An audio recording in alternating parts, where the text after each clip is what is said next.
But we had a deep Yeah. conversation about people not wearing masks, and now we're exhausted scientists. There it is. There it went. That's fair. That's fair. That's what we're doing. Okay, we'll go think about that. All right. Well, hello world, Facebook and YouTube world. Anyway, we are here with you again, the three of us. Maybe other people pop in. You never know. One thing before we get started, I want to encourage people watching to comment your thoughts. We'll be checking the feeds, the comments periodically throughout, and we'll include your comments into what we're talking about. So some more reminders really quickly, because we got a lot to talk about with this movie, because this was actually, I thought, a fantastic movie. So, but we'll get there. Terrifying. Make sure you comment your pictures of your costumes, so you can be entered into it, possibly be our first guest in next season. Make sure you vote on tomorrow night's audience choice picks. I haven't checked since between the two episodes, but I'm assuming Hills Have Eyes is still in the lead, but who knows? Maybe I'm wrong. All right. But let's get into His House. So this just came out yesterday, and I noticed that it's trending in like the number 10 on the US Netflix streaming charts or whatever, which is awesome. Deservedly so. Yes. I thought it was really interesting that, or not interesting, not the right word, but like to have a horror film set around and centered in the story of a refugee family. It's not something we've seen a lot. And I think that it really not only highlighted the horrors of this supernatural thing that's happening to them, but also the real life horror of living in a war-torn country and having to relocate to a completely different country, different culture. So I thought that was a really strong point, just right off the bat, getting into the film in general. I loved our girl from I can't pronounce her name, so I'm not going to try. But she played. Yes, she played Real. Is that right in this one? And then our lovely Miss Ruby from Lovecraft Country. So props to her. She's fierce. Thought the acting was great. I thought the script was great. Concept was great. Yeah. What did you guys think? You want to go? I mean, it was. Yeah, I'll go over. It was stunning. I mean, I don't know, like, getting into that house, and I felt so bad for them, just like starting over completely. And then it's very quick when we see, like, as we're told in the beginning of their daughter, them losing their child. And so it's like, which I thought something was very strange about that emotional, when we pan in that beginning early on after they, are waiting for the gymnasium before they get their placement, their housing placement. They seem kind of okay, like they're stressed and tired, but not like parents that have lost a child. Do you know what I mean? Like something was a little off to me. They just seemed like, all right, well, what's the next thing? And I'm like, okay. Though, I mean, I'm not a parent, but I still feel like there's, even losing someone, there's like, there wasn't that tension there. So that was kind of like the first moment I was like, wait a minute, what's going on with this? Yeah, that was only like something striking about that moment that stood out to me. I caught that line where he's like, we can start a family. And I was like, didn't you just lose a daughter? Yeah. How soon we forget. Start was the wrong word at that moment. Because before that, I was like, okay, like he's being tasked with assimilation or not assimilation, and things are new and shiny because it's a new country, and he's trying to do the best he can to not fuck this up. But then he was like, start a new family, and I was like, something else is happening here. This is more than this. Yeah. That line was probably the heaviest line for me, aside from like the racism of it all. Because I was like, what's What do you mean start? As in begin? When you had one? As in you don't already have one? Like she don't matter. She's Just like, right. Well, and I love, this is kind of, we're used to this by now, but this is kind of skipping to the end. I love the idea that the ghosts of your family or the spirits of your family are still there with you. And I think that was kind of a central part in the journey of both of them, that your ancestors, your loved ones who have passed on are still there with you, and you still have that family, that familial connection, even if you're in a whole other world for your own safety, you know? yeah. No, like I especially appreciated it because like how often do we think we can get away from our past? Or do we think that we can just like pick and choose parts of our culture that perhaps we can't and shouldn't be picking and choosing?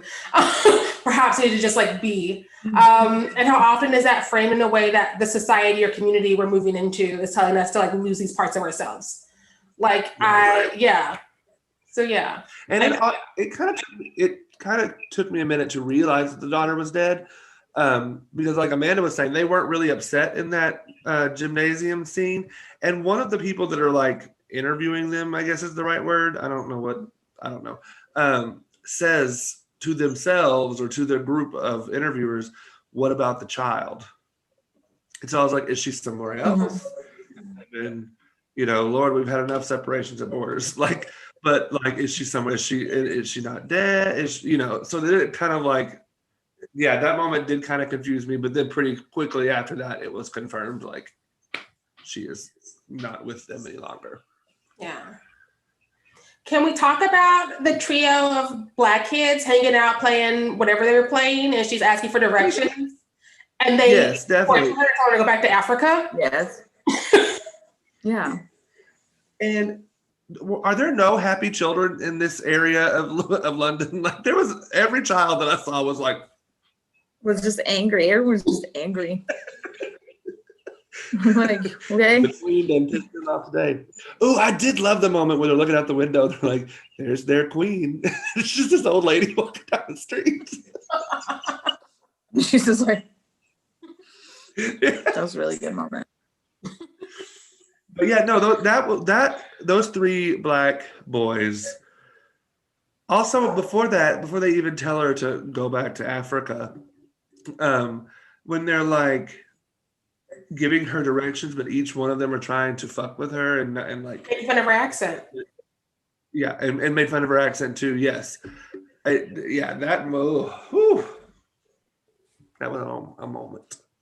I mean, it's like, yeah, I mean, speaking from like my own experience of like Latinx, like people do that, like it's, you find trust or comfort because you're like, oh, I'm finding something that's similar, or feeling like I feel safe to you, like you feel safe to me. And then there's that weird of you're not enough for your other, even though we're so, that was hard to watch because she was just so needing to just go to where she wanted to go, to the doctor. And it was like, well, and especially so after watching how we were doing that. Right. And after watching her and the white boy earlier, just right before that scene, he's trying to come to her and talk to her and she ignores him, which, I mean, I would too. Some random white boy running up, any random person running up to like, hey, unless you're trying to give me something that I dropped, that's weird. But anyways, and then, yeah, you saw that. And then she gets abused by these Black boys. It was, yeah. Whew. Also appreciated this movie in that it actually gave us stakes, which is something Craft Legacy and Spiral didn't really give us. Because we start off and like the weight is there. It's like, you have to go here. You can't make money on your own. So you're dependent on the system and it's a broken system. Good luck. And like, even like Matt Smith's character is just like, be one of the good ones, which is a problematic phrase. And so like you understand that they have to make this work so they don't go back to whatever they escaped. Yeah, and I feel like it makes his character more understandable because like most of the time I was like, dude, what is your problem? Like, listen to her. You're seeing all this shit and you're ignoring it. But yeah, it's because if he goes and tells them I'm seeing a supernatural witch, running around my house and my dead child trying to stab me, they're gonna think you're crazy and send you back to where were they from? Syria? No. They were South Sudan. Yeah. Yeah. It was in Tanzania. Anyways. But yeah, so they can't go back. Yeah. That was It was the first time a haunted house movie made sense because those stakes were there. Because normally I'm just like, why don't you just leave? But it's like, if you leave, you go back to what you escaped. Is this better or worse? I can't say. You seem to be processing, so I need to follow your journey. And so I would give this credit for being probably the best haunted house movie, even though there's a lot more going on to unpack, because I actually get why they don't leave as opposed to get out, just get out. yeah. Yeah. Yeah. I did okay. So maybe you guys understood it more than I did. I was a little confused by the lore of what this witch, ghost, spirit, demon, whatever it was, what that was. So okay, the wife explains it that they brought it with them into this house. So was it triggered by the death of their daughter or the trauma they experienced in their home? Like, I don't know. Can someone help me understand that more? I took it as, once we get to like that final thing, we learned that it's not their child. Like then when they were trying to escape the conflict, the war, they would only accept children on the bus. And so they lied and took that girl and said, it's our daughter, she's our daughter. And they were able to take the last two spots. And it kind of is like that weird destiny thing, like were those seats for them?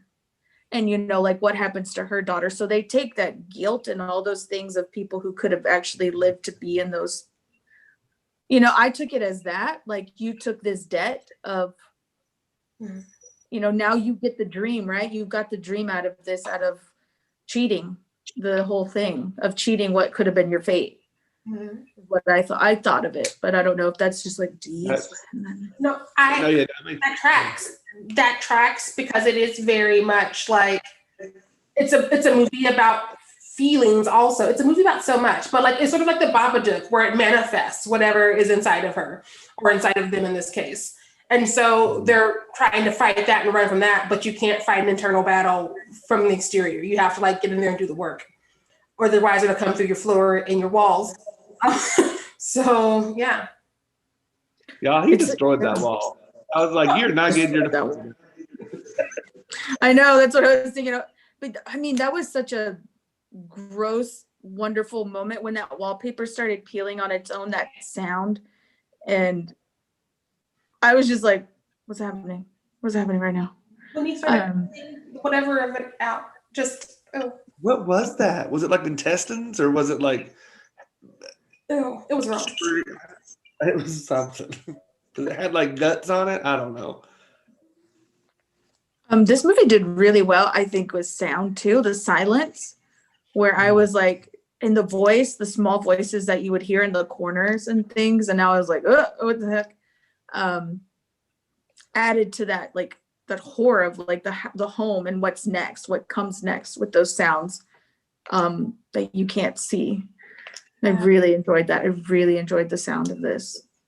Yeah, no, like it's probably my favorite thing we've watched this. It is my favorite thing we've watched this weekend. Just because the way all of the parts came together, because in the other ones we could see something maybe if we were lucky or see something we wanted to root for. But this one like brought a whole team together and they all showed up. So like even like the pacing and the direction and the sound and the light and like this house, oh God, this damned set, it's gonna haunt me. And just like the character arcs, and just this feeling of paranoia that it gives you, because like when he's at that office and he's admitting that there's a problem and he breaks the glass and all the white people look at him, I immediately remembered when he was in the mall and that white, possibly security guard, possibly rando, started watching him shop and started following him in the background, just barely out of sight. And so they're always being watched. And it's just, it's firing on all cylinders. This is an excellent horror movie. Yeah. Mhm. It was really good. Yeah. Can we? Okay. So the one moment that it wasn't a funny moment, but it kind of made me laugh. In the end, I was like, "Oh, here we go, watching somebody get up in somebody's body again for like the umpteenth time." When that thing crawled out of the kitchen floor and onto him, I was like, no. I need to sage this television and my friend's Netflix account. I will not be bothered by this. And it was when he like went in. I was not expecting that. I was expecting him to like pull him back down to hell or wherever the thing came from. But when he started to like insert his hand into the cut, I was like, okay, so is this thing trying to like possess him? Oh. What is its end goal?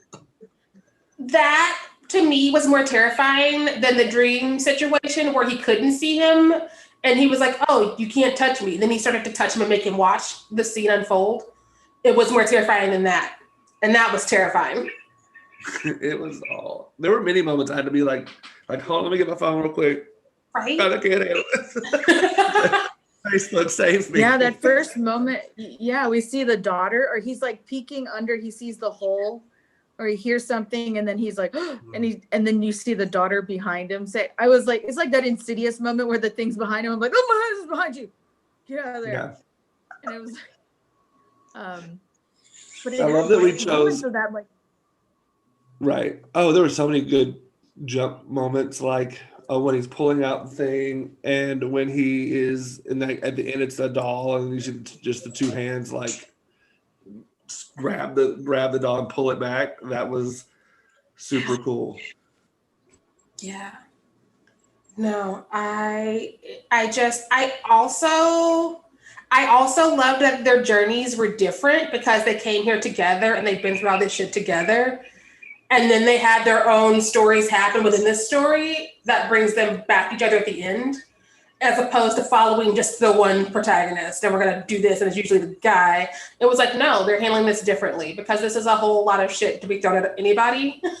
Like, they snatched a kid to escape a country. The kid died. They feel that guilt.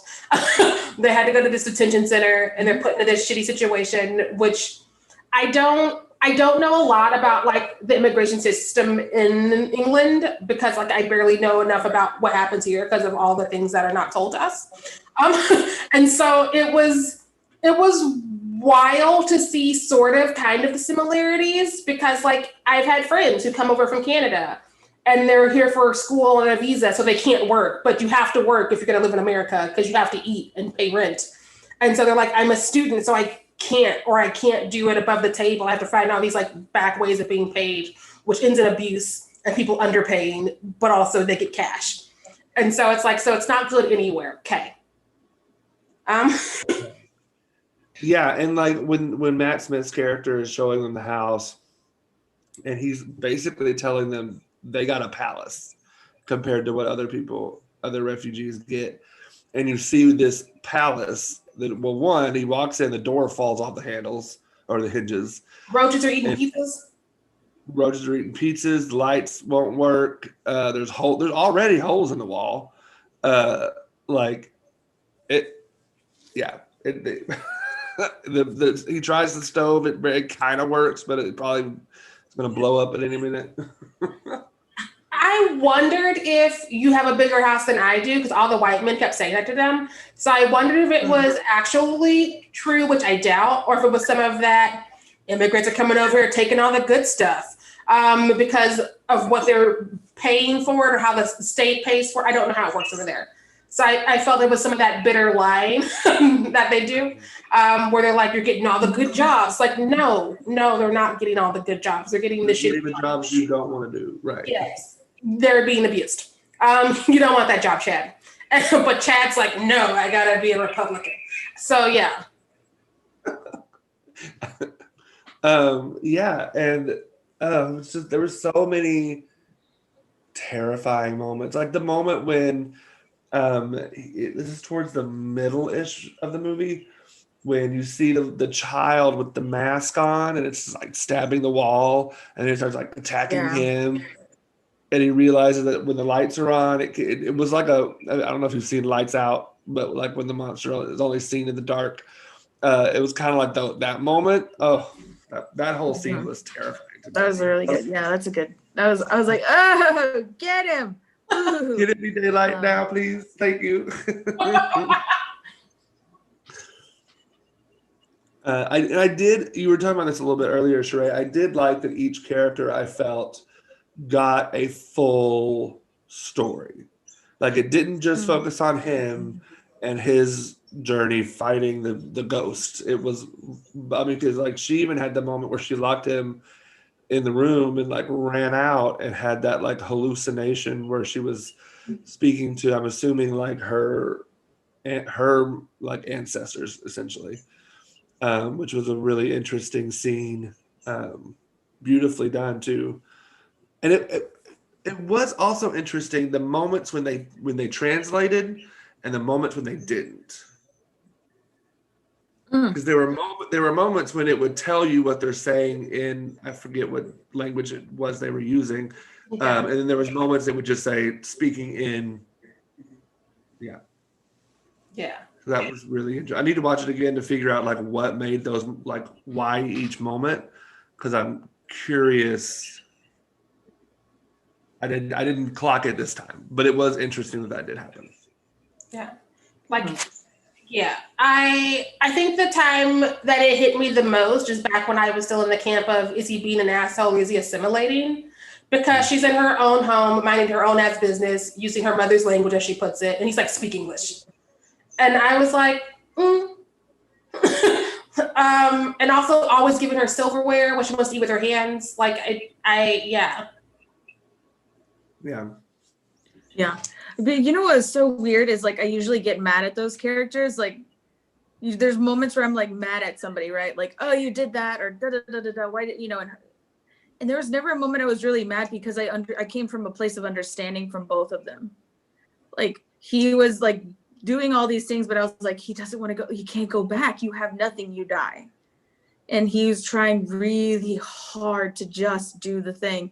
And she was not at peace with a lot of stuff. And she's like, I've got to get out. I've got to do these things. And it's like, maybe she just needs to do that thing. I'm mad at her, but I think she needs to go through that. And so there was never a time where I was like, golly, just stop. Or I get frustrated with so many characters. I just came from with this one, it was a weird place of understanding. But that's the writing. That's the development of these characters. Yeah. Especially when you learned all their stuff. Especially because I get the impression this is the first time they've ever had a moment to just breathe and take in all that they've been through and all that has happened.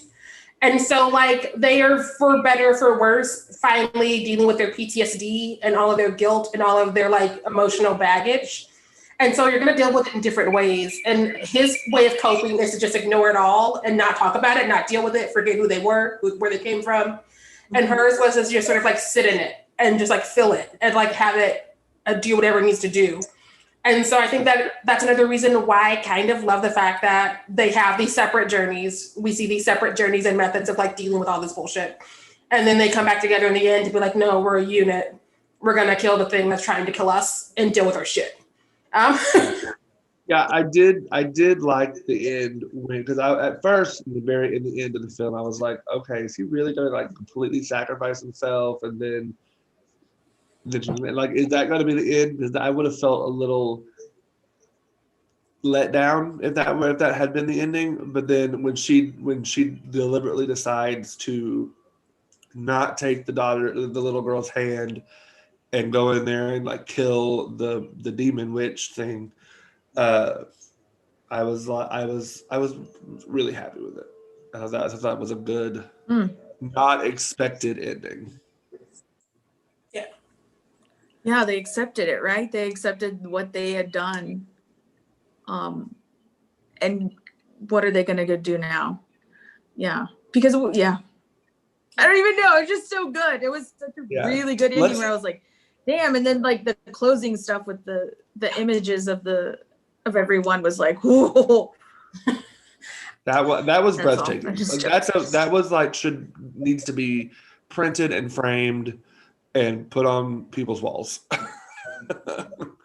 Mhm. It's Yeah. gorgeous. Yeah, it made me wonder if if that had been the home of other immigrants, like if that was something that they would place, individuals coming in, or that was just everyone that represented I everyone, like all the dream I things took that it come in, like.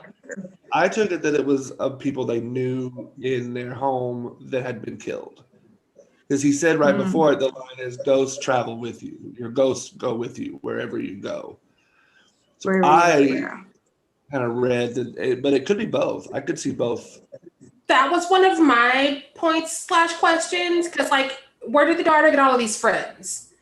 Because like, as soon as they move into this house, shit starts getting wild to the point where she's just fine with arms reaching out of the wall, dropping things off because this is their new normal.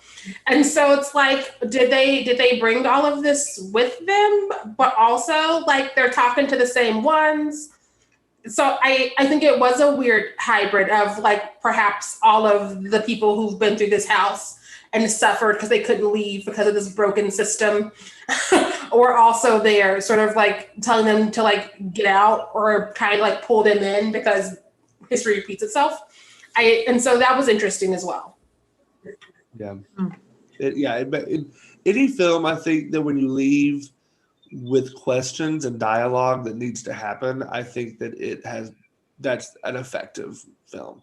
And this one definitely does that. I think another really good scene that we should give some time to is the scene where she's in the doctor's office and the doctor Oh, is yeah. examining her and she tells the story about how she came home, or no, she first tells the story about her scars and or her tribal scars, and she says the ones on her forehead she'd had since she could remember her whole life, and the one on her arm she gave herself after I think the word, correct me if I'm wrong because I could be, the ones on her arm she did herself after she came home and found her entire family had been killed.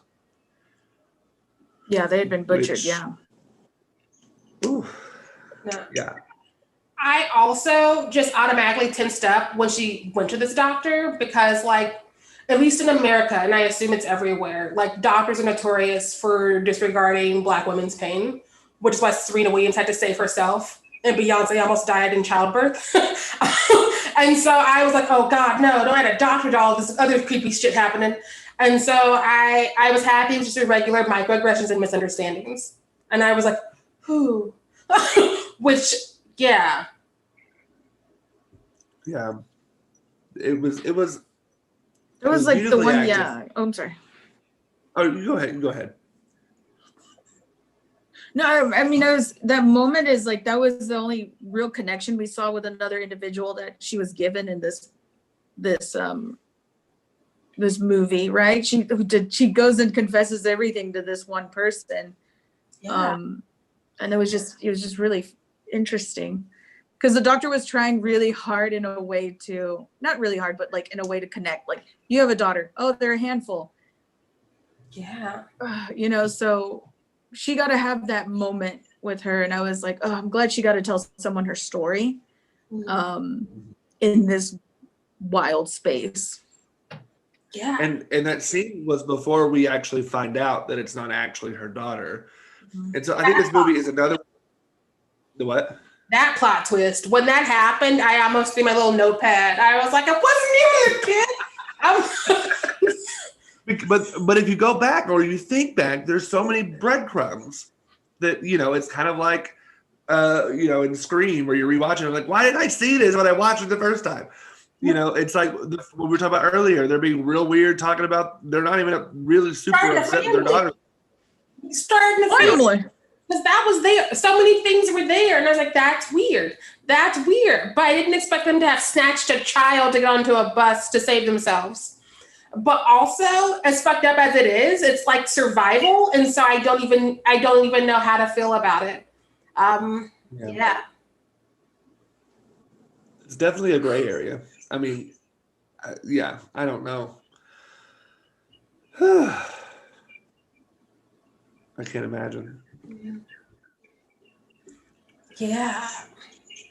It's a heavy movie. It is definitely one of the best ones I've seen this month, and I have seen over the 31 at this point because that's what I did.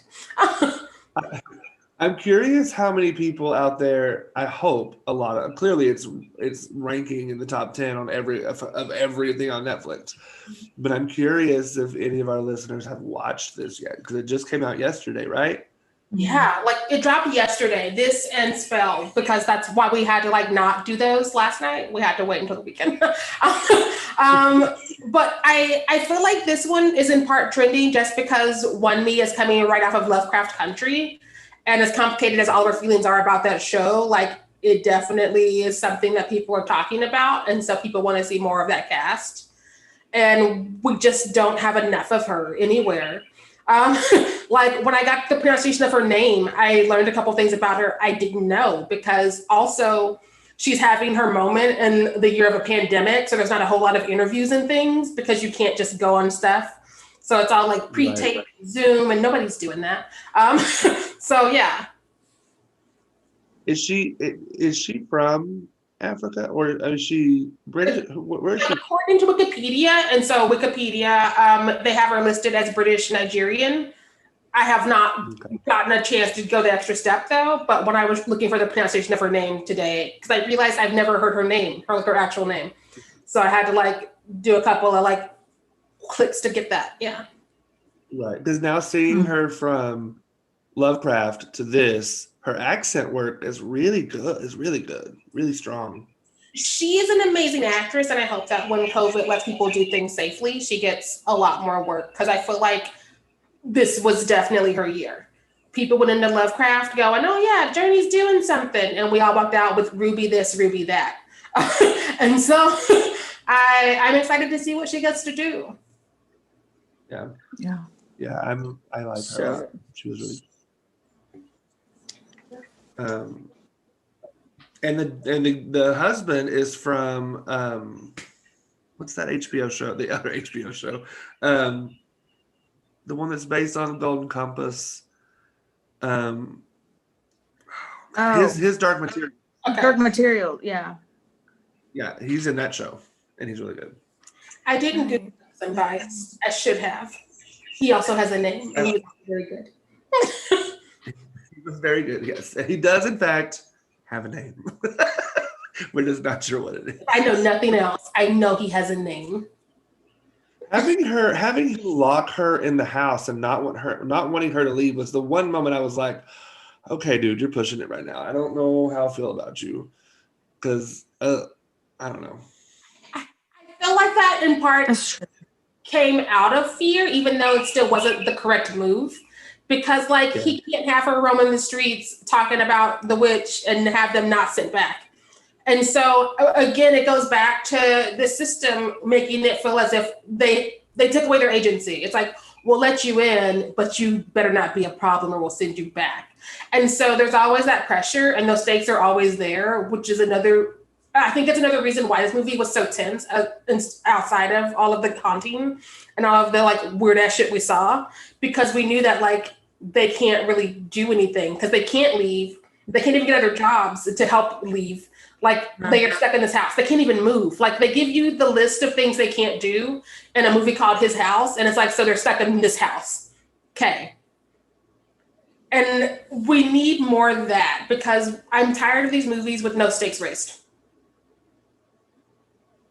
Yeah. And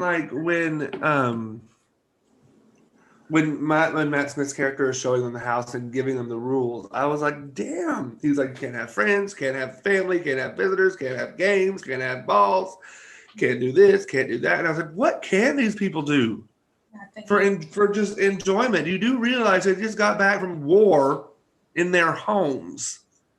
Let them have a ball game in their front yard if they want to have a ball game. They basically moved them from the detention center to a new prison and told them to be grateful for it, which is very America. I was very confused. I was like, are we sure we're in England? Because this sounds very America. I mean, I'm not from England, but England's not perfect. I mean, there's still some shitty. They just elected what's his face, and Brexit and all that, so there's racism everywhere, unfortunately. Ain't it though? Unfortunately. Unfortunately. When they said they're giving him 74 pounds a week, I looked like, right? Was that like that was the amount or something like that a week? I looked it up and it's like today's total, it's like $95 a week for both of them. Yes. And then like no job. Yeah. And being stuck inside, really. And then I started like feeling like this weird, I'm like, that's what so many people are doing right now. Like, and imagine being an immigrant coming now and having nothing. Yeah, it was a good, they did it well. They did it well. They did it, and they did it well. It also just sort of made me think about like all of those stories, because you have those stand-ups who tell those stories about how their parents came here and like they knew no one and they hadn't learned the language yet, so people would just like piss on them all the time and make fun of them. And so they were afraid to answer phones, and like they were trying to get jobs, but like they weren't this enough to get a job, even if it was something that was appropriate in their culture.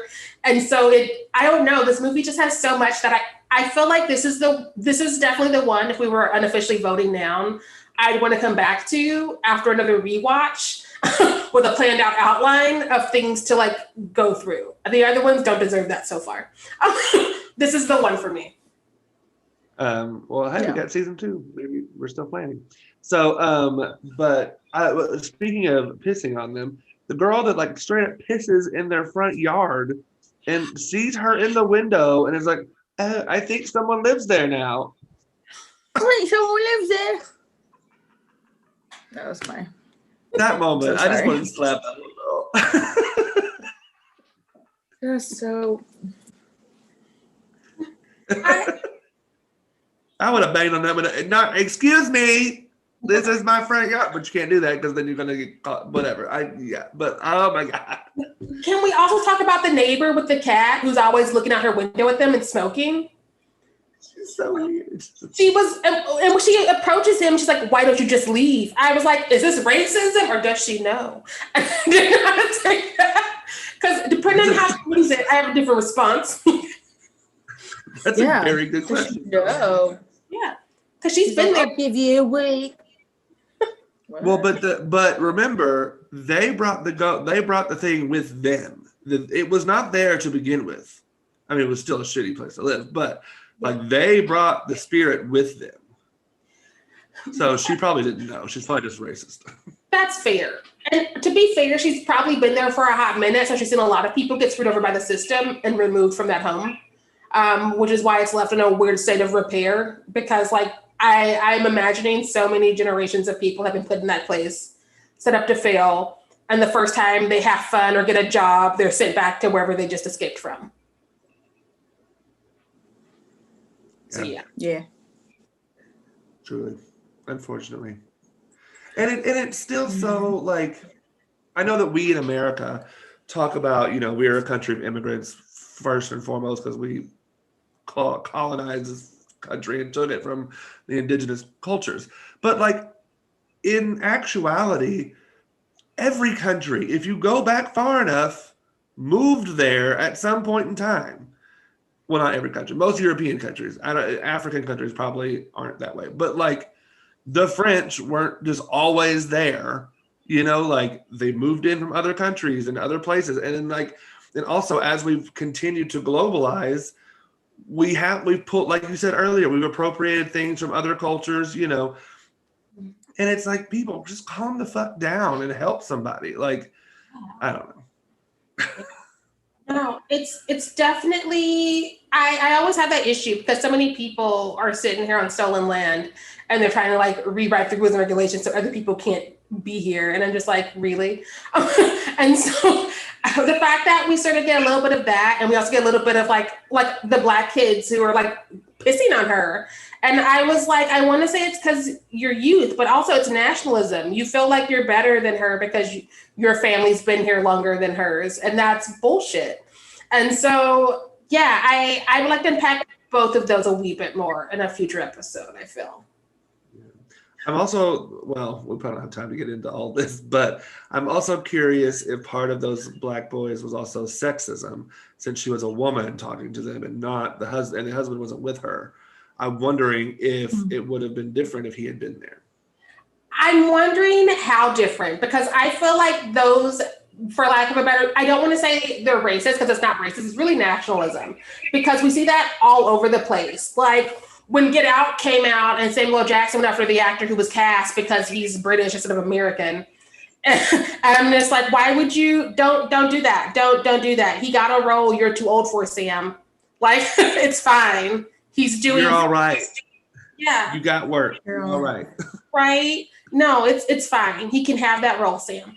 And so I feel like there are those conversations to be had. Like, we just did a play at Rachel's Theater called Black Mexican, and there's all these different conversations happening that the rest of us are unaware of in everybody's culture and shit and identities, because like we're all like grounded in our own selfishness and what media gives us, as opposed to like going, hey, I never thought about that, until we're like confronted with it in a movie or a script, and you're like, oh, that does, I have heard something of that, or I never thought of it this way. And so, I mean, that's the power of storytelling, honestly, and that's why storytelling has been around since the dawn of time. So. Yeah, I'm interested in knowing, like, especially now, since like I feel like since 2018, like in present day, a lot of these writers who are doing like horror or this genre are like, what is the idea of the individual has to be different, right? And then because it was like with Spiral, right? So these are different people. They can't leave the home. Boom, they're haunted in the home. This is what happens. So, they're stuck. Like there's something that keeps them there. But we're seeing that a lot. So there's always something very different about these, like, where I'm used to the story, you move to a haunted house and you're not different. Everything's just fine. And it's just, the unique of bringing like everyone's differences in are playing a big part of them not being able to get out. Yes, because we've basically canonized horror movies in most media. So it's like the theater canon, where it's a bunch of the same cis hetero straight white men telling the same stories over and over and over, and we're stuck on this loop. So like I've noticed this year that movies that might have flown under the radar in previous years, we could leave our houses and people come out their bigger budget shit, are actually doing better. Like just this month alone, Evil Eye hit Amazon, and that's some Southeast Asian actresses with agency. Sorry, there was vodka. With agency driving a horror movie, and I'm like, yes. And there's like Black Box also dropped from Blumhouse over there, which is, if not an entirely Black cast, predominantly Black, and it's having some Twilight Zone level thriller fun. And you have His House, and you have Spell, and you have Spiral, even though it wasn't great. And you have The Craft Legacy, even though it wasn't great. And I feel like I hope we keep this going when we're done being locked in our homes, and when places are done being able to be like, we have to save all of these blockbusters for when we can go to the theaters again. Because I don't think we would have seen most of these, but they would have just like dropped somewhere randomly and we wouldn't have heard about them. Right.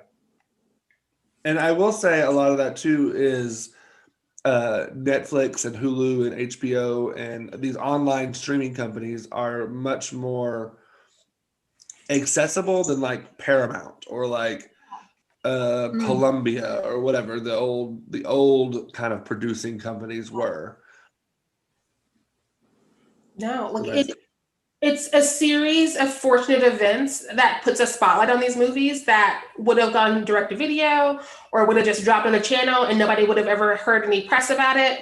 Because even last year, stuff was coming out and we'd get one trailer for it and then we wouldn't see it again. Like there was that whole, I forgot what it was called again because I've only seen one trailer in my whole life.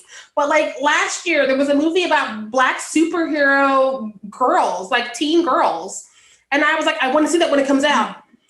I saw the one trailer and the next thing I know, I was like, oh, what happened to that movie? And it's because like America, unfortunately, the media, unfortunately, doesn't give a shit about anybody who's not like your typical cookie cutter cis hetero straight white men. So something interesting about his house. So I just looked up the creative team, the writing and director. The director is a Black man. It is written by a queer white woman, and the story is by a white man. I don't know if he's queer or not, but yeah, interesting. I'd brunch with them. I would. I'd like to hear more. Yeah, I looked there. That's what I was doing on my phone. I was looking them up. Remy Weeks is the director. I hope I'm pronouncing that correctly. Is the director, and he's a very young Black gentleman. So here for that. And then I forgot Felicity Evans, I think is her name, is the writer. And I Googled her name, and she came up as top 40 most influential LGBTQ people in Wales. And then Toby something is the story creator. So. Oh. I did not see that coming. I am very pleasantly surprised. Me too. Same. I don't want people to take away from this that they should be telling other people's stories, because this is a 1 in a million situation. So don't start with that message if you're watching at home. I don't want to go to my next friend's show and be like, are these Black people? And you don't know any Black people? I don't want that. Well, and it does look like when I got on IMDb, when I clicked on writers, because Remy is listed as the director clearly. And when I clicked on writers, it shows Felicity and Toby. And then it also lists Remy. So I'm wondering if he was also there to help with the so it's not. That makes sense. That makes it better, because I was just assuming from the way you had it that these two white people actually did something right. That's a better story. That's a better narrative. Thank you for that. Well, right. Well, and they did do something right. They brought in their director, who is a person of color, to help them understand you know what I mean? They didn't just think, oh, like so many do, as we've seen. Oh, I could do this because I know everything. Well, even the best of intentions sometimes end up, But yeah, I'm happy he was in the writer's room or the writer's circle, because it always hurts, as we've talked about multiple times in this podcast, when people write a story without a person in the room who should be telling the story. You need at least one person in the room telling the story, and not in a tokenized way. You can't just be like, come tell me I'm doing great. That does not work. You have to give space. You have to be willing to listen. You have to be willing to acknowledge maybe your story is not the story. Maybe the story they're bringing to you is a story that needs to be amplified. And maybe sometimes you just step away and just produce. Maybe that's what you got to do, because what keeps happening in theater, television, everywhere, et cetera, is Chad is writing all these stories and then going, why don't you come support them? Clearly you don't want people of color or women. And it's like, that's not what we said, Chad. We said we want our stories told by us. Right. Listen, Chad. Yes. Sit down, open your ears. Put your privilege away for a second. Yeah. Anyway. Because if you think about it, if it had been another writer, if it had been a white male, I feel at some point Matt Smith's character would have been the main person, right? So he's the one helping with bring him these families in, and then there's complaints going through, and they could have easily altered the movie where it's his telling of like going to the house and learning what it is and helping them fight it, coming in and doing that. And I was like, oh, thank goodness it didn't turn into that. I thought it was. No, especially with Matt Smith playing him, being a very well-known actor. They very easily could have been that. In the one trailer I saw, Matt Smith had more screen time than both of our leads, which is why I wasn't sure what the story was going to be. And that's marketing's problem, because marketing, as we all know, is like, who's the bigger name? Who's the whitest person? It's not Matt Smith being like, put me on the box. Matt has like 5 scenes, and Matt is fine to not be a lead. Like I've been tracking his career because he's a doctor and I'm a nerd. And so like, I'm familiar with his work. And so I was like, is he the lead? Is he central? And he wasn't. So why is he getting so much time in the trailer, Hollywood? I wouldn't even consider him supporting. I mean, maybe he's barely supporting. I mean, he gets less time than the ghost in the house, but more time than everybody else. That's not a lead, aside from the daughter. So he's 4th string, maybe 5th if you count the ghost, which is what have you. So yeah. Which, I mean, I'm always here to look at Matt Smith. I'm not going to complain about looking at Matt Smith. No, especially when he's in his lane. To go back to your point, Amanda, one of the things I liked about this not being their daughter is because how often are women in anything no more than the mother and the wife? And so that added a new layer to play with, because I was like, oh, they have a kid, so she's only going to like mourn her kid and be a mom. And it's like, oh no, there's other stuff happening. I get so fucking tired. So fucking tired of the narrative that if you're a woman on screen, you have to be a mother. You have to be married. I'm tired of those notes coming from people who read scripts to be like, well, if she had a man in her life, she'd be more grounded. That's not a thing. Men don't ground you. Yeah, they either have to be a mother or they have to be a slut. Mm-hmm. Yes. Or the virgin. Yeah. Or the virgin, yeah. You have to, those three archetypes. Yeah. You So can't just... Somebody write that movie, all of them in there. Right? Like minds would blow. So yeah, I it was refreshing to have her not be a biological mother and to have this guilt be something else, as opposed to having her tied to, I miss my kid and that's my only motivation. Like you're an actor, Amanda. Like how often do you get a script or see a script where the woman gets to have agency and be an individual? Unless I'm writing it. Yeah, But unless you're yeah, writing it or Sheree wrote it. Or Sheree wrote it. Yeah. Like all my friends are single. Dream it up.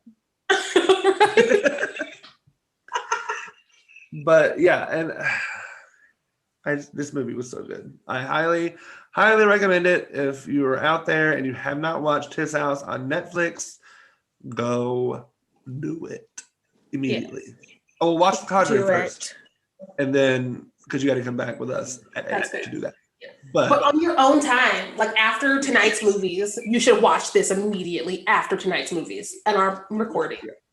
you'll have time either super late tonight or early in the morning. Early tomorrow works because tomorrow we're doing Ready or Not first. That's a quick movie. You don't need a whole morning for That's that. a quick movie.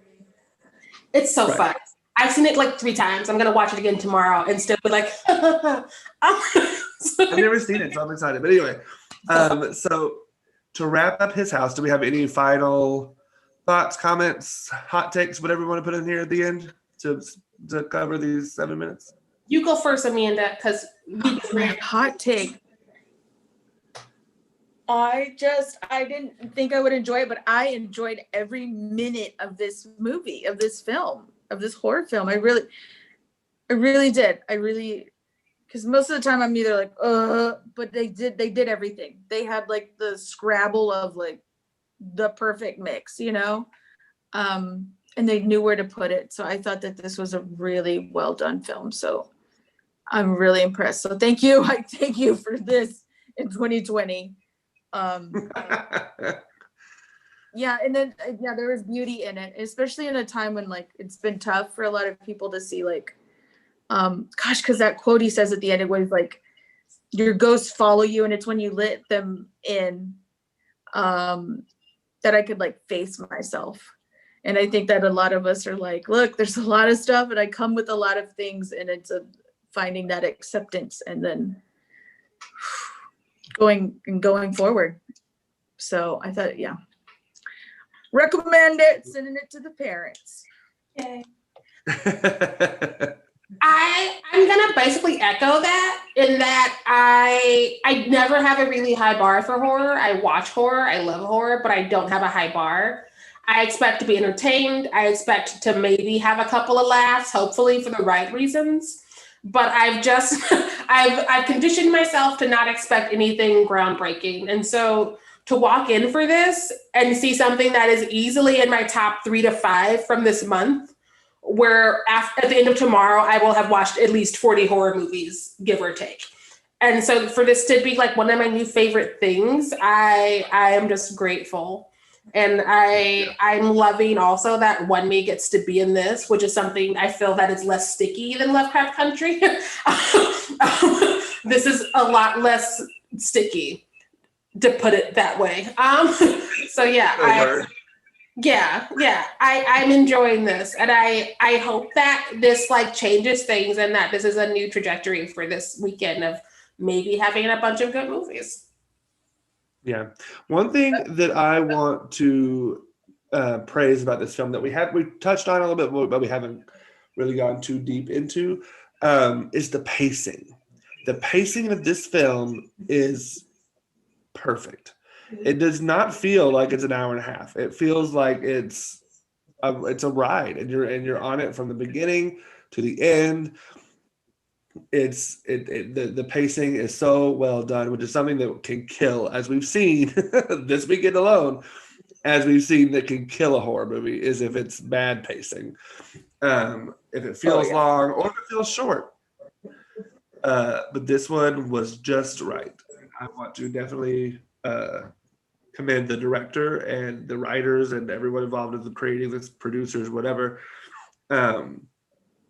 They did great on that front. All Before right. anything was cut or anything like that, like I have for this previous movies, where I'm like, what did you cut? And it Well, makes not all of my answers.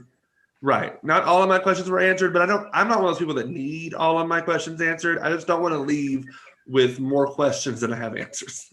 I feel like most of my questions is another rewatch and me unpacking what things mean to me, which is what a sign of good art is, as opposed to me being like, where'd you lose this whole person? That's a different argument. That's a different issue.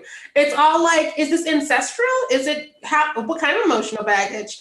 And things I need to like do an inner sweep on and another rewatch or two, which is Right. a better place to be in than some of the movies we've seen.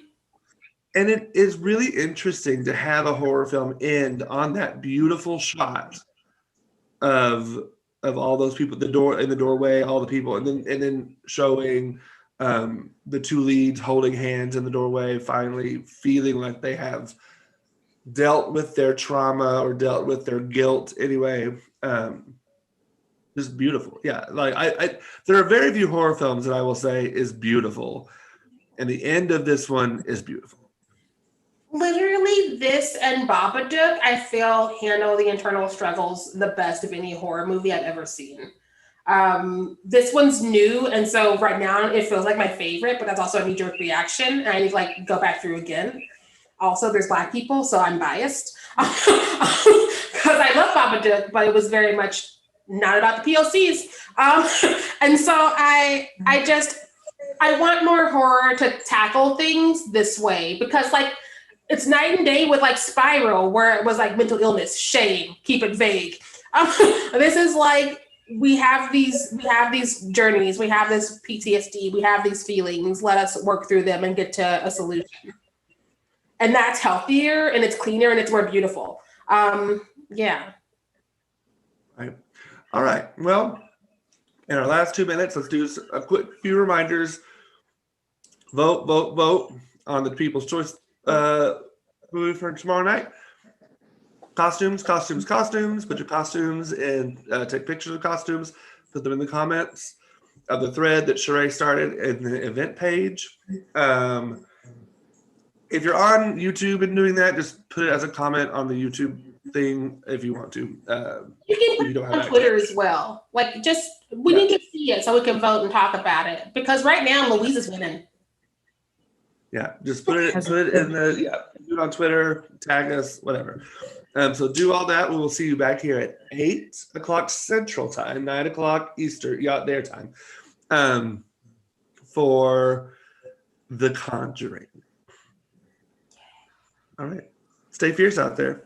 Bye. Me.